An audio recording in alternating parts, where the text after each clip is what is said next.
नाज़रीन अस्सलामु अलैकुम वरहमतुल्लाहि वबरकातुह।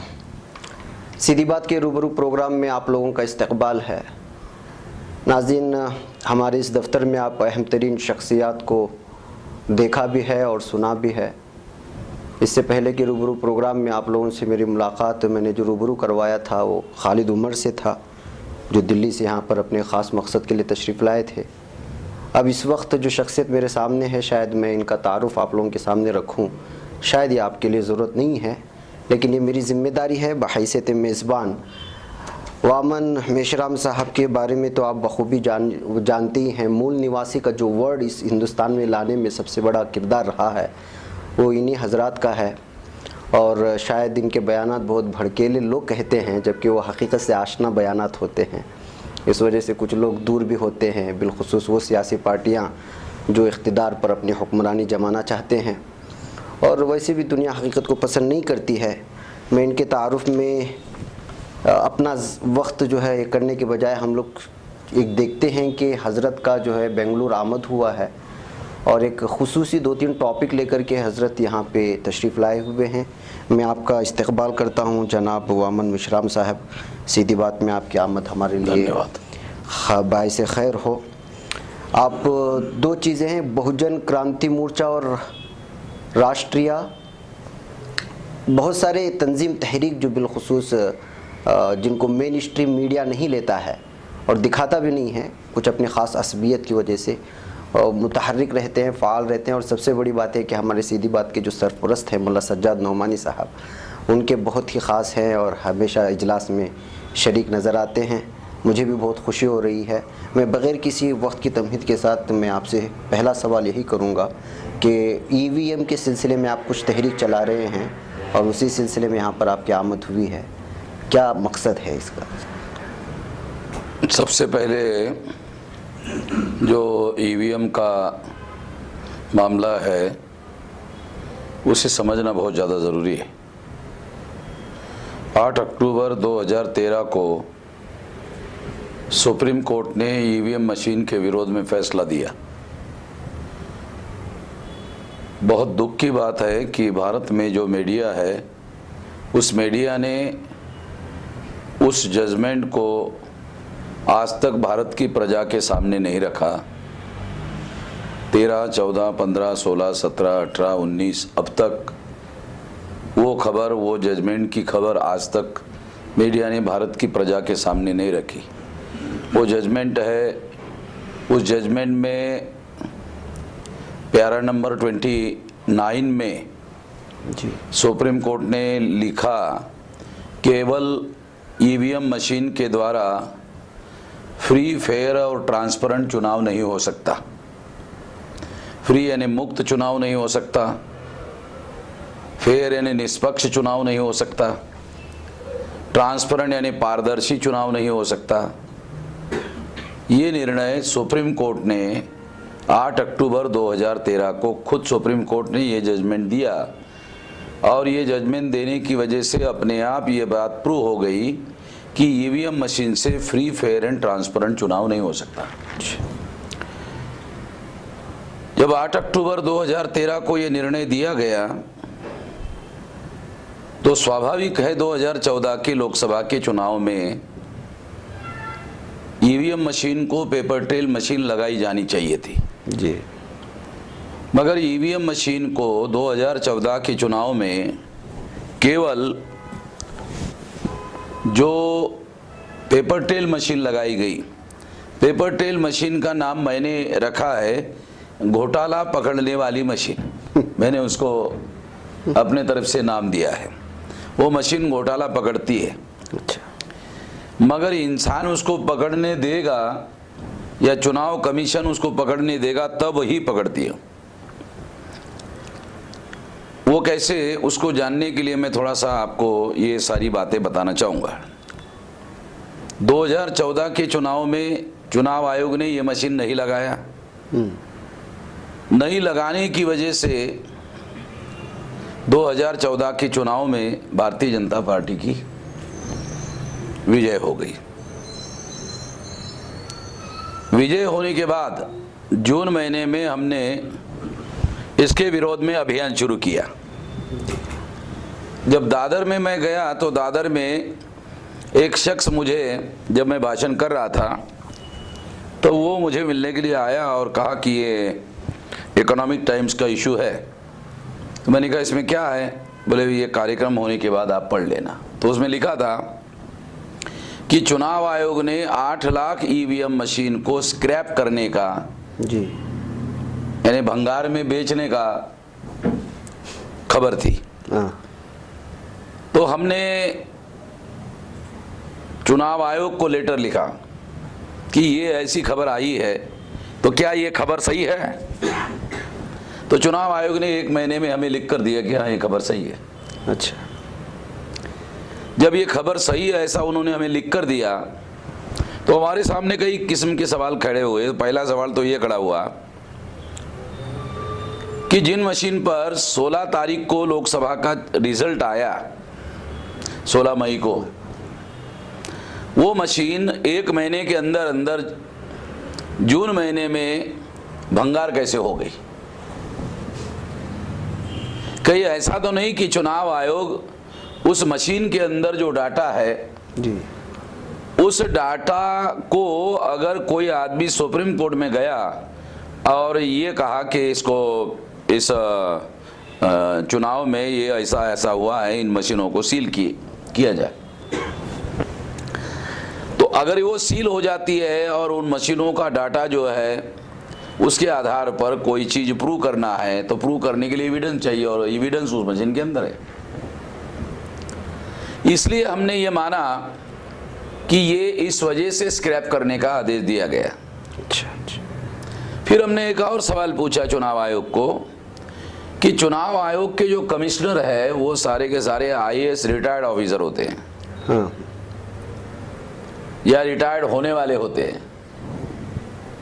वो सारे के सारे जो है वो नॉन टेक्निकल होते हैं। अच्छा, टेक्निकल से कोई, टेक्निकल नहीं होते हैं। तो हमने उनको ये कहा कि आप तो नॉन टेक्निकल ऑफिसर है जी, ये मशीन टेक्निकल है, तो इसको भंगार घोषित करने के पहले क्या कोई एक्सपर्ट कमेटी बनाई? और अगर बनाई तो उसमें कितने लोग थे और उनका नाम, पता, टेलीफोन नंबर क्या है? उन्होंने हमें इसका कोई जवाब नहीं दिया। जवाब नहीं दिया इसका मतलब ये है कि ऐसी कोई कमेटी नहीं बनाई गई। अगर कमेटी नहीं बनाई गई तो अपने आप प्रूव हो जाता है कि नॉन टेक्निकल लोगों ने मशीनों को भंगार घोषित किया जो उनके अथॉरिटी के बाहर है। फिर ये लड़ाई हम लड़ते रहे और 3 राज्यों के अंदर चुनाव होने वाले थे विधानसभा के। तो मैं चंडीगढ़ हाई कोर्ट में गया, बॉम्बे हाई कोर्ट में गया और पटना हाई कोर्ट में गया। एक साथ 3 हाई कोर्ट में गया। बॉम्बे हाई कोर्ट ने हमारे केस पर जजमेंट दिया कि 2019 के पहले जो 18 आएगा जी, तो ये 18 तक ये मशीनें तैयार होगी, नई वाली पेपर ट्रेल मशीनें। अच्छा। 2019 के चुनाव के पहले वो लगेगी, ऐसा जजमेंट हमारे फेवर में दिया। तो हमें लगा कि ये जजमेंट जो है 2014 में जजमेंट दिया और 2018 में मशीन लगेगी 19 के पहले, तो ये थोड़ा हमें अच्छा नहीं लगा। तो हम सुप्रीम कोर्ट में जाने के बारे में सोचा। जाने के पहले एक लेटर और सुप्रीम कोर्ट चुनाव आयोग को लिखा कि जब सुप्रीम कोर्ट ने 8 अक्टूबर 2013 को पेपर ट्रेल मशीन लगाने का आदेश दिया तो हमने चुनाव आयोग को कहा कि आप इसको क्यों नहीं लगा रहे? तो उन्होंने जवाब दिया और जवाब में लिखा कि नरेंद्र मोदी प्रधानमंत्री पेपर ट्रेल मशीन खरीदने के लिए पैसा नहीं दे रहे हैं। तो हमने फिर वो जवाब के बाद में फिर एक लेटर लिखा। उस लेटर में हमने उनको कहा कि प्रधानमंत्री as per the provision of the constitution final authority नहीं है, उनके ऊपर राष्ट्रपति है, तो क्या आपने राष्ट्रपति को चिट्ठी लिखा कि सुप्रीम कोर्ट का जजमेंट होने के बावजूद भी और फ्री फेयर एंड ट्रांसपेरेंट चुनाव ईवीएम मशीन से ना होने के बावजूद भी paper trail machine free fair and transparent चुनाव के लिए ज़रूरी है, मगर नरेंद्र मोदी उस मशीन को खरीदने के लिए पैसा नहीं दे रहे? क्या ऐसा चिट्ठी आपने लिखा? आपने नहीं लिखा। तो क्या आपने चीफ जस्टिस ऑफ इंडिया को जो जुडिशरी ने फैसला दिया उनका फैसला अमल में नहीं लाया जा रहा है और सरकार अमल में लाने के लिए पैसा नहीं दे रही है, क्या ये चिट्ठी आपने लिखी? ये भी आपने नहीं लिखी। क्या आपने प्रेस कॉन्फ्रेंस आयोजित किया ताकि भारत की प्रजा जो मतदाता है, क्या उनको आपने इसके बारे में सतर्क करने का काम किया कि पेपर ट्रेल मशीन लगाने के लिए और फ्री एंड फेयर ट्रांसपेरेंट चुनाव संपन्न कराने के लिए Narendra Modi paper trail machine खरीदने के लिए पैसा नहीं दे रहे? क्या आपने ये भारत के प्रजा को बताया? ये भी नहीं किया। क्या आपने ऑल पार्टी मीटिंग, सभी राजनीतिक दलों की मीटिंग बुलाई जैसा आप बुलाते रहते? सही। क्या इस मुद्दे पर भी आपने बताया? आपने इस पर भी नहीं बुलाया। ऐसा एक लेटर हमने लिखा और लेटर के जवाब की राह देखते रहे। 1 महीने में जब जवाब नहीं दिया तो उसको आधार बनाकर हम सुप्रीम कोर्ट गए। अच्छा। सुप्रीम कोर्ट में हमने केस दायर किया कंटेम्प्ट ऑफ कोर्ट का कि 8 अक्टूबर 2013 को निर्णय दिया और अभी 2016 चल रहा है, मतलब आपने 14 को नहीं लगाया, 15 को नहीं लगाया, 16 को भी नहीं लगाया, विधानसभा के कई चुनाव हो चुके हैं। तो ये न्यायपालिका का सुप्रीम कोर्ट ने दिया हुआ जो फैसला है उस पर अमल नहीं कर रहा है, ये कंटेम्प्ट ऑफ कोर्ट है। सही बात है। ये केस लेकर गया। केस लेकर जाने के बाद में सुप्रीम कोर्ट ने उस पर सबसे पहले तो चुनाव आयोग ने वो डिले करते गए। उनको लगा कि उत्तर प्रदेश में विधानसभा का जो चुनाव है वो बहुत महत्वपूर्ण है और उसमें गड़बड़ी करनी है, तब तक इसका फैसला नहीं आना चाहिए, तो डिले करते रहे। 4 जनवरी 2017 को उनका वकील कोर्ट में है, तब तक डिले करते रहे। जब 4 जनवरी 2017 को हियरिंग हुई तो उनके पास मैंने जो केस दायर किया था उसमें जो सवाल चुनाव आयोग को पूछे थे, एक भी सवाल का उनके पास जवाब नहीं था। सारे डॉक्यूमेंट्री एविडेंस के आधार पर मैंने वो सवाल पूछे, एक भी सवाल का जवाब नहीं था चुनाव आयोग के पास। और अखबार वालों को कहते रहते कि हमारी मशीन निर्दोष है, मगर मेरा ये कहना है कि चुनाव आयोग आरोपी है और आरोपी को जजमेंट देने का अधिकार नहीं है। सही बात। कोई थर्ड पार्टी चाहिए। जी जी। अरे तुम खुद ही आरोपी और तुम खुद ही जज बन गए हो भाई। आरोपी तो जजमेंट नहीं दे सकता या आरोपी जज नहीं बन सकता, कोई थर्ड पार्टी होनी चाहिए। जी। और तुम नॉन टेक्निकल हो, ये मशीन टेक्निकल है, इसके बारे में वो निर्दोष है, सही है, गलत है, तुम इसके बारे में फैसला नहीं दे सकते, तुम्हारे खिलाफ ही आरोप है। तो हमने जब ये कोर्ट में केस लेके गए तो जब उनके पास हमारे सवालों का कोई जवाब नहीं था तो उन्होंने कोर्ट के सामने उनका जो सीनियर लॉयर था, 4 वकील खड़े किया था, उन्होंने कहा ये जज साहब, ये अमन मेश्राम जो है ऐसी ऐसी चिट्ठियाँ लिखते रहते हैं, ऐसी ऐसी चिट्ठियाँ लिखते रहते हैं। तो जज ने कहा कि कौन सी चिट्ठी? कि ये चिट्ठी। अच्छा, पढ़ के सुनाओ। तो वो जो 4 सवाल मैंने उठाए थे वो चिट्ठी जो है उन्होंने पढ़ के सुनाई। सुनाने के बाद जज को लगा अरे ये तो हर नागरिक का अधिकार है। ये राष्ट्रपति को चिट्ठी लिखी, चीफ जस्टिस को चिट्ठी लिखी या नहीं लिखी, प्रेस कॉन्फ्रेंस बुलाया या नहीं बुलाया, ये तो भारत के हर नागरिक को ऐसा पूछने का अधिकार है और संविधान ने दिया है जी। ये कोई गैर कानूनी सवाल है नहीं। इसलिए जज ने कहा कि वो चिट्ठी साइड में रखो। और साइड में रखने के बाद जज ने पूछा, ये अमन मेश्राम ने ये जो केस कोर्ट में लेकर आए हैं, कोर्ट में केस क्या है? जजमेंट हमने दिया 8 अक्टूबर 2013 को। जब जजमेंट हमने दिया वो जजमेंट आपने लागू नहीं किया। सही है। जजमेंट हमने दिया, आपने लागू नहीं किया, ये केस लेकर ये आए हैं हमारे कोर्ट में। इनका कोई केस नहीं है। केस ये है कि सुप्रीम कोर्ट ने जजमेंट दिया, वो जजमेंट आप अमल में नहीं ला रहे, एक केस लेकर आए हैं। बस। तो आप ये बताइए इसको कब तक लागू करोगे? जब ये सवाल सुप्रीम कोर्ट के जज ने पूछा बगैर किसी कोई आर्गुमेंट उनके पास था नहीं, तो जो सीनियर मोस्ट लॉयर था जी। वो दूसरे जूनियर लॉयर की तरफ देखने लगा, जूनियर लॉयर तीसरे लॉयर की तरफ देखने लगा, तीसरा लॉयर चौथे लॉयर की तरफ देखने लगा, ऊपर से जज जो है वो वकीलों को देखने लगा कि इनके पास तो कोई जवाब है ही नहीं। सही बात नहीं है। तो उन्होंने उनको आवाज चढ़ाकर कहा कि कब तक लागू कर रहे हो? तो वकील को लगा कि जज तो ज़्यादा गुस्से में है, तो फिर उन्होंने कहा कि हमें इसके लिए 2 महीने का समय दिया जाए। अच्छा। तो 4 जनवरी की बात थी, तो 4 मार्च तक का समय दिया गया जी। 4 मार्च को भी उनका वकील नहीं आया। 11 मार्च को उत्तर प्रदेश के विधानसभा का चुनाव का रिजल्ट आया। अच्छा। शाम को 4 बजे मायावती टीवी पर आई और उसने आरोप लगाया कि चुनाव आयोग ने बीजेपी के साथ मिलकर घोटाला किया और इस वजह से ऐसे रिजल्ट आए। और पुराने हमारे वामसेप के कार्यकर्ता उन्होंने हमें 2 महीने पहले से सारा डॉक्यूमेंट्री एविडेंस भेजा था। अच्छा। मैं नहीं भेजा था। जी जी सही। मेरा नाम नहीं लिया कि इन्होंने दिया था और हमने उनकी बातों की तरफ ध्यान नहीं दिया। तो इस तरह से वो रिजल्ट जो है उन्होंने उसमें बहुत सारा घोटाला किया। तो घोटाला किया ऐसा मैं कह रहा हूँ, उसके बारे में भी 1-2 जानकारी मेरे पास में है। अच्छा। एक हमारा मित्र है, वो विधानसभा का चुनाव वाराणसी में लड़ रहे थे। वहाँ के रिटर्निंग ऑफिसर के पास गए और जाने के बाद में उन्होंने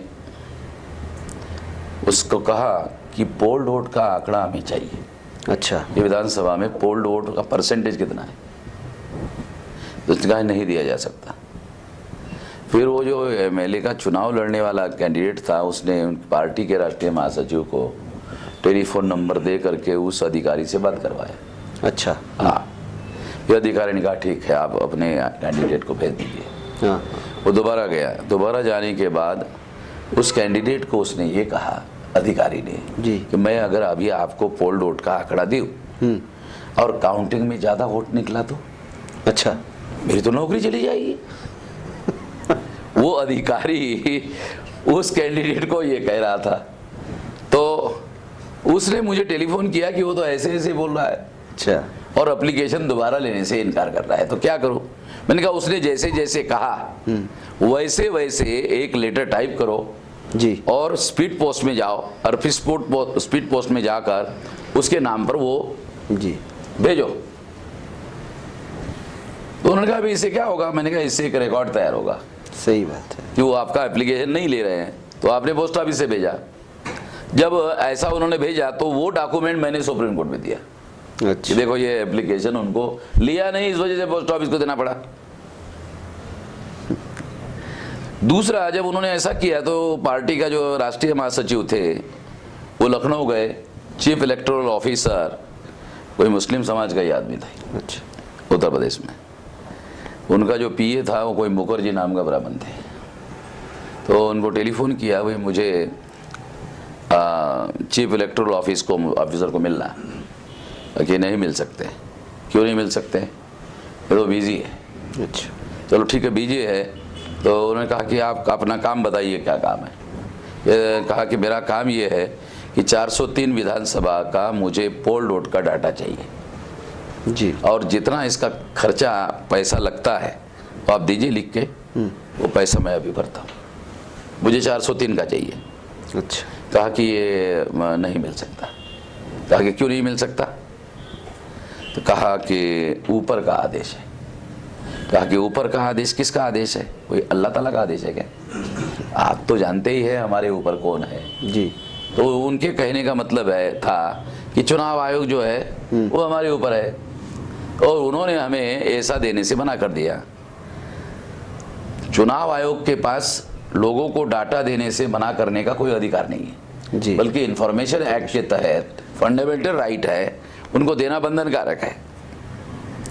और वैसे भी कैंडिडेट का अधिकार है कि उसको पोल वोट मांगने का अधिकार है, पार्टी जो रजिस्टर्ड है उनको मांगने का अधिकार है। डाटा छुपाने का कोई अधिकार तो है नहीं उनके पास में। मगर चुनाव आयोग ने ओरल अपने अधिकारियों को आदेश दिए कि किसी को जी डाटा नहीं देगा, क्योंकि डाटा देते ही एविडेंस जो है कोर्ट में जाएगा हमारे खिलाफ में। तो इसका मतलब था कि 2017 के चुनाव में उन्होंने गड़बड़ी की और गड़बड़ी की वजह से 2017 का चुनाव उन्होंने रिग किया, मतलब गड़बड़ी किया, क्योंकि वो ये प्लान बना रहे थे कि अगर उत्तर प्रदेश का चुनाव हम हार जाते हैं तो 2019 का चुनाव भी हम हार जाएंगे, ऐसी खबर पहले से लोगों के पास चली जाएगी। मीडिया तो पहले ही बोला। हाँ, तो इसलिए उन्होंने इन के इन प्रकार किसी भी स्थिति में हमको चुनाव जीतना है, ये सोचकर उन्होंने ये सारा प्लान बनाया था। बाद में अप्रैल महीना आया। अप्रैल में इंडियन एक्सप्रेस के फ्रंट पेज पर खबर छपकर आई कि chief election commissioner mister Zaidi ने प्रधानमंत्री को डायरेक्ट चिट्ठी लिखी। आमतौर पर प्रधानमंत्री को चिट्ठी नहीं लिखी जाती है, होम अफेयर्स को चिट्ठी लिखी जाती है। अच्छा। मगर इन्होंने प्रधानमंत्री को चिट्ठी लिखी और उसमें उन्होंने कहा कि वामन मेश्राम ने हमारे खिलाफ कंटेम्प्ट ऑफ कोर्ट का केस दायर किया हुआ है, अच्छा। न्यायपालिका की अवमानना का, और अगले हियरिंग में यदि पेपर ट्रेल मशीन खरीदने के संबंध में 3,267 करोड़ रुपया जी जी अगर मंजूर नहीं किया जाता है तो हो सकता है कि अगले हियरिंग में सुप्रीम कोर्ट चुनाव कमिश्नरों को कंटेम्प्ट ऑफ कोर्ट में जेल भेजने की सजा सुना सकता है। जब ये लेटर उन्होंने लिखा तो शाम को 6 बजे के बाद में कैबिनेट की मीटिंग नरेंद्र मोदी ने बुलाई जी, और 3,267 करोड़ रुपया, 3,567 करोड़ रुपया पेपर ट्रेल मशीन खरीदने के लिए मंजूर हुआ। अच्छा। हाँ, हमारे केस की वजह से मंजूर होने का लेटर जो है कैबिनेट सेक्रेटरी के द्वारा चुनाव आयोग को मिला, उसको उन्होंने एक कवरिंग लेटर दे करके सुप्रीम कोर्ट में सबमिट किया जी, एफिडेविट के साथ में जी। और उसके आधार पर 24 अप्रैल 2017 को सुप्रीम कोर्ट ने फैसला दिया कि 100% ईवीएम मशीन पर पेपर ट्रेल मशीन हम लगाएंगे और सितंबर 2018 तक ये मशीनें हमारे पास आएगी और फरवरी या मार्च फर्स्ट वीक तक सारे देश के कलेक्टरों के पास में ये मशीन पहुंच जाएगी और 2019 का चुनाव 100% ईवीएम मशीन को पेपर ट्रेल मशीन लगा करके किया जाएगा। ये ऑर्डर मेरे तो केस मैंने जीत लिया, क्योंकि मैंने सबूत ही ऐसे दिए थे कि उसमें दूसरा ऑर्डर होने का कोई कारण नहीं था। एक उसमें एक और फंडामेंटल बात ये थी कि हमने केस सुप्रीम कोर्ट के फेवर में लगाया था। ये आपका जजमेंट है जी, हमारा तो है नहीं। आपका जजमेंट चुनाव आयोग लागू नहीं कर रहा है। अभी आपको उम्मीद है आ जाएंगे अभी 2019 तक ये मशीन? अभी एक केस कल गुजरात के हाई कोर्ट में हियरिंग के लिए आई है। हाँ। उसमें चुनाव आयोग ने उनको लिख कर दिया कि अभी हमारे पास 3 लाख मशीन है जी। अच्छा। हाँ। उन्होंने हमारे केस में लिख कर दिया 10 लाख। हम फर्स्ट वीक ऑफ मार्च तक, उन्होंने जो लिख कर दिया वो आंकड़ा बता रहा हूँ। अच्छा। फर्स्ट वीक ऑफ मार्च तक ये सारे देश के चुनाव में 10 लाख मशीनें पहुंचेगी। तो चूंकि अभी फरवरी एंड नहीं हुआ तो इसलिए हमने अभी सुप्रीम कोर्ट में हमारी केस ऑलरेडी चल रही है जी। और हमें अलग से कोई केस करने की जरूरत नहीं है। केवल जो पुरानी केस है उसमें उन्होंने जो लिख कर दिया है उसमें केवल एप्लीकेशन देने की जरूरत है। अच्छा। हाँ। अलग से केस करने की जरूरत नहीं है। ये इन्होंने ही एफिडेविट दिया हुआ है, हलफनामा दिया है, अगर वो तो कंटेम्प्ट फाइनल हो जाएगा जी। जैसे नागेश्वर राव को एक कोंटे में बिठा करके सुप्रीम कोर्ट में सजा सुनाई आपने देखा होगा, और अब अनिल अंबानी को भी वार्न दिया कि अगर इतना रुपया अगर आप जमा नहीं करते तो आपको भी जेल में जाना पड़ेगा इतने दिन के अंदर अंदर। तो ये एप्लीकेशन हम भी करेंगे। अच्छा। ये चुनाव चीफ इलेक्शन कमिश्नर को भी जेल में भेजो। सही बात। अरे आपके ऑर्डर को फॉलो नहीं कर रहा है तो कैसे करो। अब ये निर्णय होने के बाद जी आप हैरान हो जाओगे सुनकर कि पेपर ट्रेल मशीन का फैसला हमारे फेवर में होने के बाद हमने एक और केस दायर की। अच्छा। वो ईवीएम मशीन के बारे में नहीं, पेपर ट्रेल मशीन के बारे में। पेपर ट्रेल मशीन में क्या होता है, क्योंकि ये भी बहुत सारे लोगों को पता नहीं है। पेपर ट्रेल मशीन इसलिए लाई गई कि ईवीएम में घोटाला होता है। अच्छा। सुप्रीम कोर्ट ने चुनाव आयोग को कहा कि ईवीएम मशीन से फ्री फेयर एंड ट्रांसपेरेंट चुनाव हो सकता है क्या, प्रूव करो। चुनाव आयोग फ्री फेयर एंड ट्रांसपेरेंट चुनाव हो सकता है ये प्रूव नहीं कर पाया। सही बात। उसको अवसर दिया जी, चुनाव आयोग को अवसर दिया सुप्रीम कोर्ट ने कि फ्री फेयर एंड ट्रांसपेरेंट चुनाव हो सकता है, इसे प्रूव करो। सुप्रीम कोर्ट के सामने चुनाव आयोग इसको प्रूव नहीं कर पाया, इसलिए सुप्रीम कोर्ट ने फ्री फेयर एंड ट्रांसपेरेंट चुनाव के लिए पेपर टेल मशीन लगाया। अच्छा अच्छा अच्छा जी। ये पेपर टेल मशीन लगाने के बाद अभी हमारे ऑर्डर में भी आया, तो हमने एप्लीकेशन दिया कि paper trail machine free fair and transparent चुनाव करने के लिए लगाया गया है, मगर फ्री फेयर एंड ट्रांसपेरेंट चुनाव तो तब होगा जब पेपर टेल मशीन से निकलने वाला जो कागज है जी, उस कागज की गिनती होगी तो फ्री फेयर एंड ट्रांसपेरेंट होगा। लॉजिक है। उनका ही ऑर्डर है। In case of dispute, supreme court ने कहा in case of dispute manual counting होनी चाहिए। जी, जी। तो हमने एप्लीकेशन किया in favour of supreme court कि इन केस ऑफ डिस्प्यूट आपका जजमेंट है, आपके फेवर में हम ये कागज की गिनती जो पेपर टेल मशीन से निकलने वाला है इसकी गिनती करने का आदेश आप दे दो। हमने 200 जगह एप्लीकेशन किया, मगर चुनाव आयोग ने आपके ऑर्डर के अनुसार काम नहीं किया। इसलिए हमारा अनुरोध है कि आप ऐसा ऑर्डर दो कि आसानी से पेपर टेल मशीन से निकलने वाला जो कागज है उसकी गिनती हो। अगर उसकी गिनती हो गई तो ईवीएम मशीन में जो घोटाला होता है वो घोटाला कागज में पकड़ा जाएगा, और कागज में अगर पकड़ा जाएगा, ये अगर चुनाव आयोग को पहले मालूम हो जाए या चोरी करने वालों को मालूम हो जाए या घोटाला करने वालों को मालूम हो जाए कि अब कागज की गिनती होने वाली है, कोई भी आदमी ईवीएम में घोटाला नहीं करेगा, क्योंकि उनको पहले मालूम हो जाएगा कागज की गिनती होते ही घोटाला पकड़ा जाएगा। सही बात है। तो ये अभी मेरी केस है, और आप सुनकर और एक हैरान हो जाओगे, जब ये केस दायर किया तो 18 जनवरी को मेरी केस की हियरिंग थी, ये 18 जनवरी को जी। चुनाव आयोग के पास मेरे सवालों का कोई जवाब नहीं है। अच्छा। तो वकील ने उनको पूछा होगा कि क्या जवाब दे, तो चुनाव आयोग ने वकील को कहा होगा कोई जवाब तो है नहीं हमारे पास में, तो फिर मैं बगैर जवाब कैसे जाऊँ। तो उन्होंने वकील को कहा एब्सेंट रहो, वो एब्सेंट हो गया।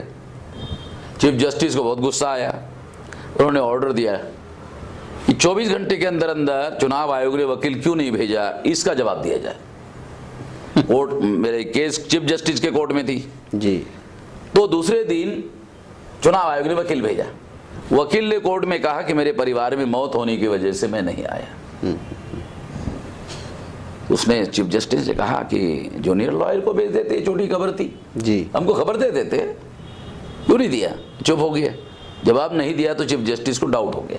अच्छा। डाउट हो गया, दोबारा ऑर्डर दिया कि यही बात जो आपके परिवार में मौत हो गई, यही बात लिखित हलफनामा देकर कहो।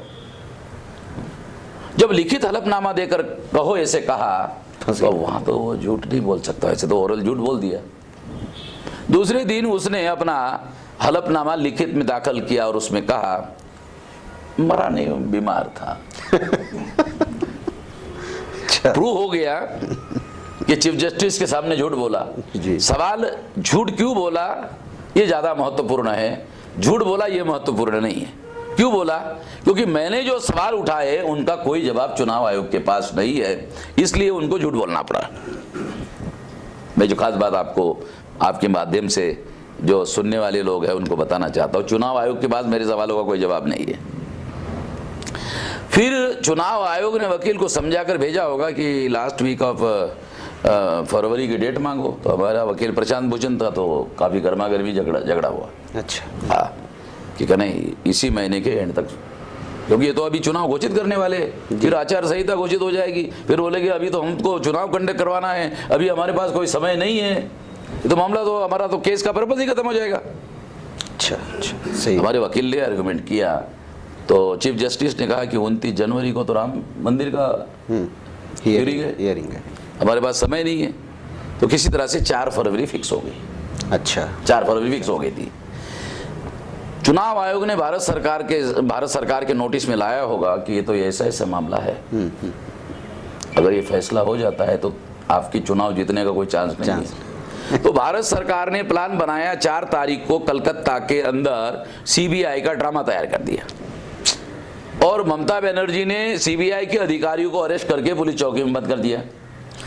आपको देखा होगा।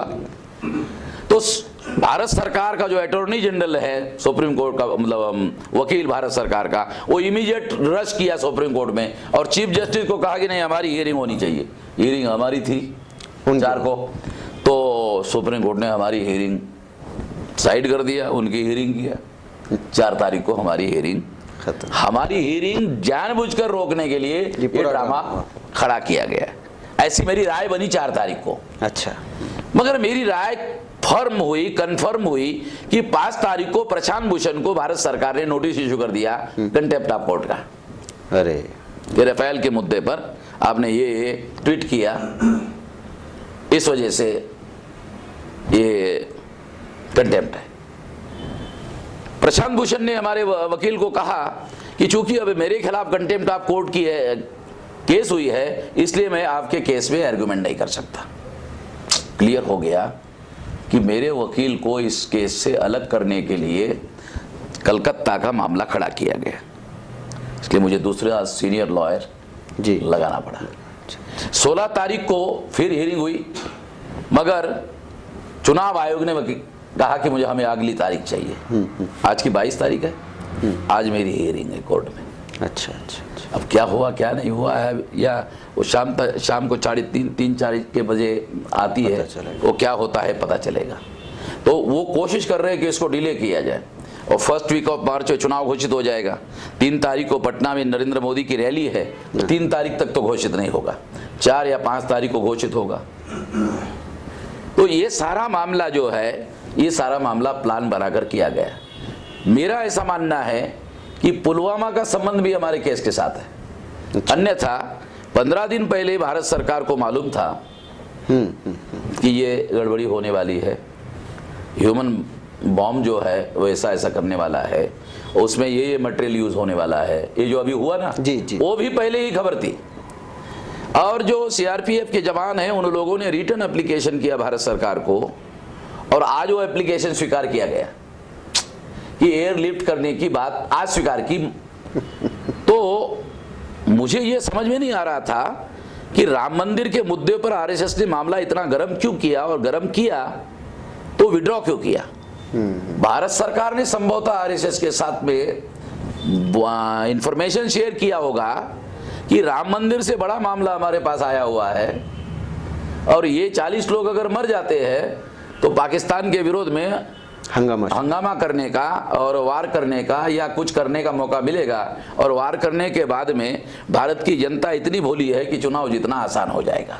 सही बात। वो इंग्लैंड की तरह नहीं है कि वर्ल्ड वार में चर्चिल ने युद्ध जीत कर दिया और चुनाव में इंग्लैंड की प्रजा ने उसको चुनाव हारवा दिया था। तो योजना बनाकर मेरा ऐसा मानना है ये सारा किया गया। पाकिस्तान, तुम कहते हो ये हमारे देश का दुश्मन है, चलो ये बात हम मान लेते हैं, दुश्मन है। दुश्मन तो दुश्मनी करेगा जी, दुश्मन दुश्मनी करेगा, लोगों को मारेगा, ठीक है, मगर अपने ही देश के लोगों को तुमने मरने क्यों दिया या मारने क्यों दिया? इसकी जिम्मेदारी किसकी? इसकी जिम्मेदारी तो पाकिस्तान की नहीं है। नहीं, बचाने की जिम्मेदारी तुम्हारी थी। तुम्हारे पास 8 दिन 15 दिन पहले इंफॉर्मेशन था, फिर भी तुमने नहीं बचाया। इसका मतलब पाकिस्तान ने मारने के बजाय ये तो तुमने खुद ही अपने लोगों को मारा। सही। इसका मतलब तो मैं ये मानता हूं। नहीं, और इसके लिए वो जिम्मेदार के बजाय तुम जिम्मेदार हो। और तुम्हारे बेशर्मी ये है कि तुम्हारे लोग जो है कि इस पुलवामा की घटना का चुनाव में हमको उपयोग करना चाहिए, ऐसे बयान कर रहे। सही। तो इससे यही पता चलता है कि चुनाव जीतने के लिए सारा का सारा मामला खड़ा किया गया। और ये जो लोग हैं, ये जो मैं केस से जिसके रेफरेंस में बात कर रहा हूँ, तो उनके पास में इसके बारे में कोई जवाब है नहीं। अभी ये जो केस अब मेरा चल रहा है पेपर टेल मशीन का, तो मेरी उम्मीद है कि पेपर टेल मशीन से निकलने वाला जो कागजी मतपत्र है, अगर उसकी गिनती होती है तो मैं आप लोगों को या भारत के लोगों को स्टैम्प पेपर पर लिखवा सकता हूँ कि केंद्र सरकार चुनाव नहीं जीतेगी। अच्छा, अगर वो कागजी मतपत्रों की गिनती होती है तो। मैं इस मौके पर इतना ही कहना चाहता हूँ, क्योंकि मेरे पास अभी दूसरा कार्यक्रम होने की वजह से मैं ज़्यादा देर तक यहाँ जी, जी। रुक नहीं सकता। उधर से लोगों को बार बार मैसेज आ रहा है। ठीक है, ठीक है। नाजरीन, दरअसल एक सवाल मेरा अगला पुलवामा के ही तहत था, उसमें दरमियान में ही हज़रत ने वो भी बोल दिया है और वक्त भी हो रहा है हज़रत को, और बहुत लंबी बात, जो बात ईवीएम मशीन को लेकर के हम लोगों के सामने रियलिटी आनी चाहिए थी, जो हकीकत सामने आनी चाहिए थी, वो आ चुकी है। मुझे उम्मीद है कि 2019 के इलेक्शन के इंतखाबात से पहले पहले आप इस क्लिप को ज़रूर दूसरों तक पहुंचाएंगे, ताकि सारे हिंदुस्तान के लोगों को पता चले कि भाई ईवीएम में असल में घोटाला होता है कि नहीं होता है, और किस अंदाज में होता है, किस तरह हो सकता है। उसको लेकर के बहुत सारे लोग तहरीकात भी कर रहे हैं, लेकिन यहाँ कानूनी तहरीक सुप्रीम कोर्ट तक पहुँच चुकी है, बल्कि ऑर्डर्स भी आने लगे। ये सब तफसीलात हमको पता नहीं थी, हम लोगों के सामने आ चुकी है। मुझे उम्मीद है कि आप दूसरों तक पहुँचाने की कोशिश करेंगे।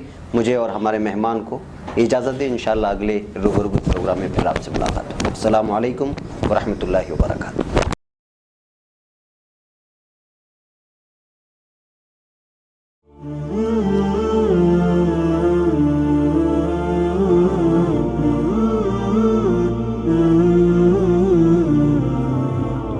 Mm-hmm.